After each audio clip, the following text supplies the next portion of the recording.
क्या आपने कभी सोचा है कि कभी कभी आप बीमार क्यों पड़ जाते हैं बिना किसी वजह के? आप सही खाते हैं, आप एक्सरसाइज करते हैं, आप सब कुछ सही करते हैं और फिर भी बूम, एक दिन आपको बुखार हो जाता है या कुछ ठीक नहीं लगता। आज मैं एक ऐसा नजरिया शेयर करना चाहता हूं जो फिजिकल से बढ़कर है। यह कर्ज के बारे में है, हाँ, लेकिन वो फाइनेंशियल वाला नहीं। मैं बात कर रहा हूं आरण की, स्पिरिचुअल कर्ज की और कर्म की। देखो, हमारी पुरानी परंपराओं में आरण का मतलब है वो कर्ज जो हम पिछले कर्मों से लेकर चलते हैं, सिर्फ इस जीवन में नहीं बल्कि कई जन्मों में। पितृ आरण होता है हमारे पूर्वजों का कर्ज, देव आरण दैवीय शक्तियों का कर्ज और मनुष्य आरण दूसरे इंसानों का कर्ज। ये कर्ज हमेशा पैसे या फेवर के बारे में नहीं होते।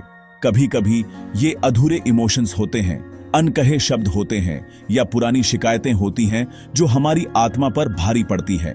कर्म दूसरी तरफ कारण और प्रभाव का यूनिवर्सल लॉ है। हर एक्शन, बड़ा या छोटा, एक बीज बोता है।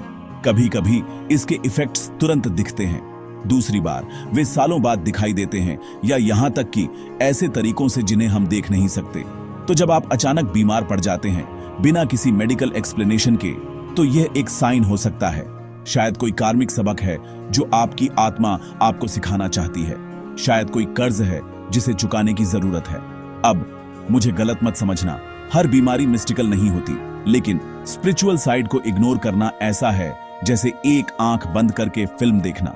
जब आप खुद को एक लूप में फंसा पाते हैं, बीमार पड़ना, थका हुआ महसूस करना या बस अनलकी महसूस करना, तो खुद से पूछो, क्या कोई पैटर्न है? क्या कुछ ऐसा है जिसे मुझे छोड़ना है या किसी को मुझे माफ करना है? कभी कभी पुरानी शिकायतों को छोड़ना या ग्रेटिट्यूड एक्सप्रेस करना एक ऐसा बोझ हटा सकता है जिसे आपको पता भी नहीं था कि आप ढो रहे थे। तो आप क्या कर सकते हैं? सिंपल अवेयरनेस से शुरू करें।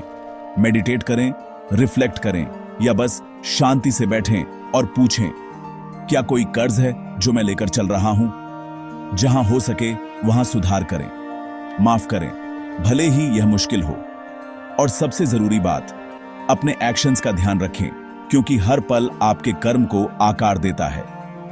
याद रखें, बीमार पड़ना हमेशा एक श्राप नहीं होता, यह एक साइन हो सकता है, आपके रास्ते को साफ करने और हील करने का एक अवसर। न केवल आपके शरीर को बल्कि आपकी आत्मा को भी। अपनी आत्मा की सुनो। कभी कभी जवाब जितना आप सोचते हैं उससे ज्यादा गहरे होते हैं। Roots of Dharma.